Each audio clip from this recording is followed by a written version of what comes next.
Hi hello నమస్తే welcome to 100 TV. ఈరోజు మన స్టూడియోలో సీనియర్ జర్నలిస్ట్ మహేష్ గారు ఉన్నారు. నమస్తే అండి.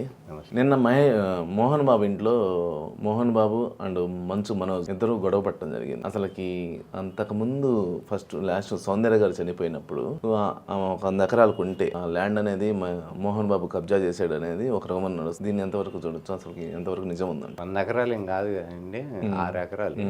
6 ఎకరాలు ఆమె హీరోయిన్ ఉన్నప్పుడు బాగా బిజీగా ఉన్నారు, అన్ని భాషల్లో మూవీస్ చేశారు, బాగా వెల్ సెటిల్డ్. అప్పుడు బాగా తారస్థాయిలో రెమ్యూనరేషన్ కూడా అందరికన్నా హీరోయిన్స్ లో భారీ రెమ్యూనరేషన్ ఆమెది.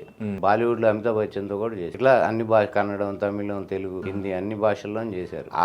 దీనిలో ఆమె ఒక 6 ఎకరాల ల్యాండ్ శంషాబాద్ దగ్గర జల్పల్లిలో కొన్నారు. ఆ టైం కొని వాళ్ళ తల్లిదండ్రుల పేరు మీద కొన్నారు. ఆ తర్వాత జరిగిన పరిణామాలు, ఆమె హెలికాప్టర్ ప్రమాదం, చనిపోవటం. దీని తర్వాత ఆమె ఆస్తి వాళ్ళ హస్బెండ్ క్లెయిమ్ చేసుకొని ఆమె ఆస్తి ఆయన మొత్తం తీసుకోవటం, రెండో పెళ్లి చేసుకోవటం, ఇవి జరిగింది. దీంతో వీళ్ళ సౌందర్య గారి పేరెంట్స్ కోర్టుకు వెళ్ళి వాళ్ళ ఆస్తి వాళ్ళకి కోర్టు ద్వారా తెచ్చుకున్నారు. అంటే కూతురు సంపాదించిన ఆస్తి ఏదైతుందో అది కోర్టు ద్వారా వాళ్ళు హ్యాండ్ ఓవర్ చేసుకున్నారు. ఈ మధ్యలో అంటే కోర్టు కేసు అది నడిచి వీళ్ళకి మళ్ళీ ఆస్తి వచ్చే మధ్యలో ఈ 6 ఎకరాలు వాళ్ళ పేరు మీద కొన్నది కాబట్టి ఆమె వాళ్ళ సౌందర్య గారు దాన్ని అమ్ముకున్నారు. మోహన్ బాబు గారు అది కొన్నారు అని. జల్పల్లిలో ఉన్నది. ఇప్పుడు ఆయన నివాసం ఉండేది అదే మంచు ఎస్టేట్స్ అనే ఏదో పేరు పెట్టి 6 ఎకరాల్లో ఆయన ఇల్లు కట్టుకొని అక్కడ ఉంటున్నారు. దాన్ని ఈయన కబ్జా చేశాడని ఒక టాకు అయితే అప్పుడు బాగా నడిచింది. లేదు వాళ్ళ తల్లిదండ్రుల దగ్గర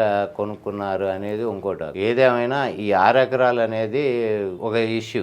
దీని గురించే ఇప్పుడు నిన్న జరిగిన వివాదం దీని గురించే అనుకోవటానికి కూడా లేదు. టోటల్ గా మోహన్ బాబు గారికి ఉన్న ఆస్తులు కానీ ఏదైనా ఇప్పుడు మంచు లక్ష్మి గారికి సపోర్ట్ గా ఆయన కొన్ని చేయటం జరిగింది. ఇప్పుడు విష్ణు గారికి ఏమో భక్త కన్నప్పకి డబ్బులు పెట్టడం ఇవన్నీ జరుగుతుంది. ఈ నేపథ్యంలో ఆస్తి గురించి గొడవ జరిగే ఛాన్స్ ఉంది కాబట్టి ఈయన మనోజ్ గారు ఆస్తి అడగటం ఏదో క్లెయిమ్ చేసినట్టున్నారు. దాని గురించి గొడవ జరిగింది అనుకో. అంటే ఇప్పుడు ఇంకోటి అండి, అసలు చేసిందే కబ్జా భూమి, దానికోసం మళ్ళీ కొట్టుకోవటం అనేది ఎంతవరకు 100% కబ్జా అని మనం చెప్పలేము. అంటే ఒక టాక్ అయితే కబ్జా అని ఉంది. ఇంకోటి ఏంటంటే వాళ్ళ పేరెంట్స్ కష్టంలో ఉన్న పరిస్థితుల్లో ఈయనకి అది అమ్ముకున్నారు 6 ఎకరాలు అనేది ఇంకో కొంతమంది చెప్పే మాట. దీనిలో ఏది కరెక్ట్ మనకు తెలియకుండా అది కబ్జా అనే మాట అనలేము మనం.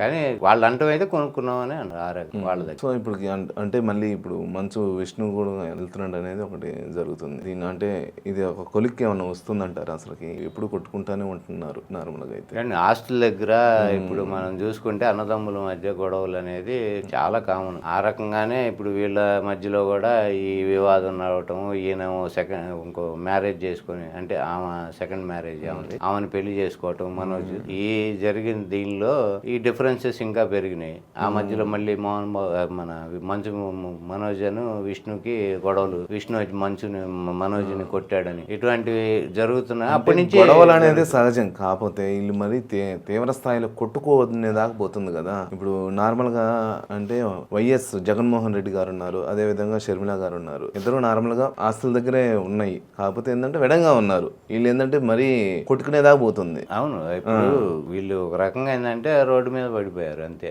సహజంగానే 4 గోడల మధ్య గొడవలు ఉంటే 4 గోడల మధ్య పరిష్కరించుకోవటమో, లేకపోతే అరుచుకున్నా, తిట్టుకున్నా, కొట్టుకున్నా 4 గోడల మధ్య జరుగుతుంటాయి పెచ్చోట. వీళ్ళు కొంచెం ఎక్స్ట్రీమ్ లెవెల్కి వెళ్ళిపోయారు. ఎందుకంటే సహజంగా వాళ్ళు ఫస్ట్ నుంచి చూస్తే వివాదంగానే ఉంటాయి వాళ్ళ మాటలు కానీ, వాళ్ళు చేసే పనులు కానీ.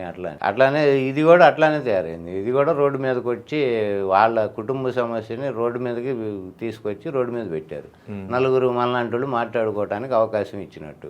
దీనికి ఏంటంటే పరిష్కారం చూపాల్సిన బాధ్యత మోహన్ బాబు. అదే మోహన్ బాబు ఇప్పుడు ఒకళ్ళకి ఇంట్లో ఒక కొడుక్కి సపోర్ట్ గా ఇంకో కొడుకుని దూరం పెట్టి ఈ రకంగా ఉంటే కూడా ఇది ఎప్పటికీ తెగదు. మనోజ్ న్యాయంగా అతను మాట్లాడేది అతను మాట్లాడతాడు. మోహన్ బాబే ఈ విషయాన్ని ఏదైనా ఈ వివాదానికి అయితే ఫుల్ స్టాప్ పెట్టాల్సిన అవసరం ఉంది మోహన్ బాబుకే. ఆ బాధ్యత ఆయనకే ఉంది. దాన్ని ఎట్లా అసలు ఈ గొడవ లేకుండా అన్నదమ్ముల మధ్య గొడవ అనేది ఫ్యూచర్ లో కూడా రాకుండా దీనికి శాశ్వతంగా పరిష్కారం చూపించే బాధ్యత ఆయన. కానీ ఇప్పుడు అసలు లేచిందే ఈ గొడవ మోహన్ బాబు మంచు మనోజ్ మధ్య కదా. దీన్ని ఎంతవరకు సర్దుమనిపిస్తానంటారు? సహజంగా ఇప్పుడు తండ్రి ఒక పక్క న్యాయంగా ఏదైనా సమన్యాయం చేస్తే అన్నదమ్ముల గొడవలు అనేది అసలు రావు కదండి. అవును, అంతే కదా. ఎక్కడ సింపుల్ అసలు. ఇప్పుడు మీకు 100 రూపాయలు ఇంకో ఆయనకి తమ్ముడికి ఇంకో 100 ఇగో 200 నా దగ్గర ఉన్నాయి, ఇగో చెరువు 100 అని ఇస్తే అయిపోయాయి. దానిలో గొడవలే ఉండవు కదా. లేదు నాకు 150 ఇవ్వాలి అనే గొడవ ఇంకోటి పడ్డు. ఎక్కడికి వెళ్ళినా కానీ సమంగానే జరిగింది కానీ న్యాయం అంటారు. మామూలుగా ఆలోచించుకున్నా అదే న్యాయం. కాకపోతే ఇక్కడ పరిస్థితి అది కాదు కదా. ఇప్పుడు నాకు అన్యాయం జరిగిందనే ఉద్దేశంతో ఇతను ఫైట్ చేస్తాడు. వాళ్ళు ఏంటంటే ఇతను మెంటాలిటీ అంటే ఫ్యామిలీకి వీళ్ళు ముగ్గురు ఒకే మాట మీద ఉంటాం కానీ ఫంక్షన్లలో కానీ స్టేజ్ల మీద ఎక్కడైనా వీళ్ళు ముగ్గురు ఒక మాట మీద ఉంటాము. ఆ మాటల ద్వారా వాళ్ళు ట్రోల్కి గురవటం ఇవి జరుగుతుంటే మనోజ్ ఏంటంటే వీళ్ళు డిఫరెంట్గా ఉన్నాడు ఫస్ట్ నుంచి.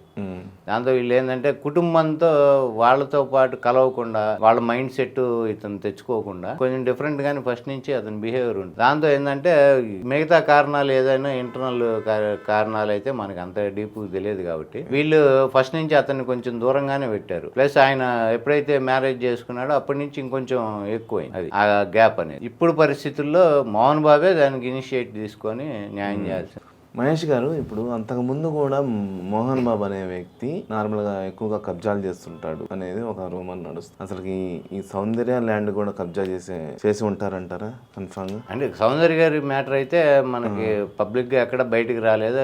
ఒక పుకార్లు అవి నడుస్తున్నాయి కానీ మామూలుగా మోహన్ బాబు గారి మీద అయితే గతంలో లక్ష్మీపార్వతి గారి దగ్గర నగలు క్యాష్ ఉన్న సూట్ కేసులు అవి దాచిపెట్టమని ఇస్తే ఆ తర్వాత సొంతం చేసుకొని నాకెప్పుడు ఇచ్చావని అన్నాడు. ఏదో అటువంటివి అయితే కొన్ని ఉన్నాయి గతంలో. దాని తర్వాత మన దాసనారాయణరావు గారు కొడుకులకి ఇలానే ఆస్తి పంచకుండా వాళ్ళ మధ్య విభేదాలు అట్లానే ఉంటే ఆయన సడన్ గా చనిపోవటం. దీనిలో మోహన్ బాబు గారు మధ్యవర్తిగా ఉండి వాళ్ళకి సమంగా పంచాలి అన్నట్టు దాసనారాయణరావు గారి ఉద్దేశంతో ఆయన అట్లా చెప్పారనేది ఒకటి ఉంది. వాళ్ళ ఆస్తి ఎంతసేపటికి అన్నదమ్ములకి వాళ్ళకి పరిష్కరించకుండా దాన్ని అలానే అటుపెట్టి దాన్ని తద్వారా ఏదో లబ్ధి పొందాడు అందులో కూడా అనేది కూడా ఒక వివాదం ఉంది.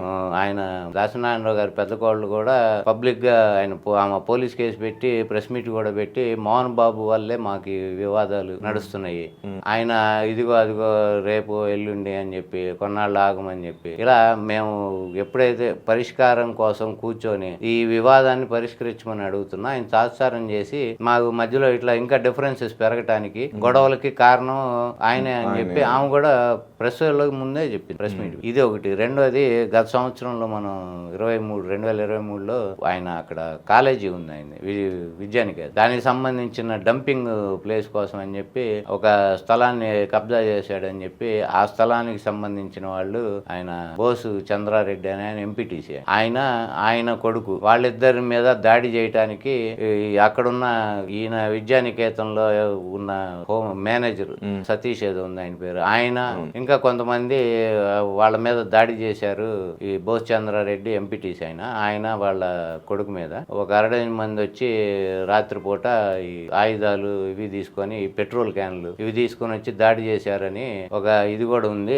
ఆ విషయంలో గ్రామస్తులు కూడా ఎదురు తిరిగి వాళ్ళని తిరిగి కొట్టబోవటం, అందులో ఓ వ్యక్తి దొరకటం, వీళ్ళని పట్టుకొని పోలీసు వారికి అప్పచెప్పటం, ఆ సతీష్ అని ఆయన ఇంకో ఆయన మీద కేసు బుక్ చేయటం ఇవి కూడా జరిగినాయి. ఈ విషయంలో కేసు బుక్ చేసేదాకా అక్కడ గ్రామస్తులు కూడా ధర్నా చేశారు. మోహన్ బాబు ప్రమేయం ఉంది చెప్పడంతోనే వాళ్ళు మీద ఇట్లా దాడి జరిగింది అనేది ఒక ఇది ఉంది. గ్రామస్తులు కూడా వాళ్ళు అక్కడ ధర్నా చేశారు. పోలీసు వాళ్ళు వీళ్ళ మీద కేసులు బుక్ చేసి అరెస్ట్ చేయాలని. ఇంత జరిగిందంటే ఇంతకు ముందు అంటే మన పని మనం చేసుకొని పోయే రకం కాదనేది అర్థం అవుతుంది. ఇక్కడ మనం ప్రతిదీ వివాదంలో వాటిల్లో వీటిలో వెళ్ళి పెట్టడం. గతంలో మోహన్ బాబు ఇలానే ఆయన మాట తీరు కానీ ఆయన ఇవి కానీ వివాదంగానే ఉంటాయి ఫస్ట్ నుంచి.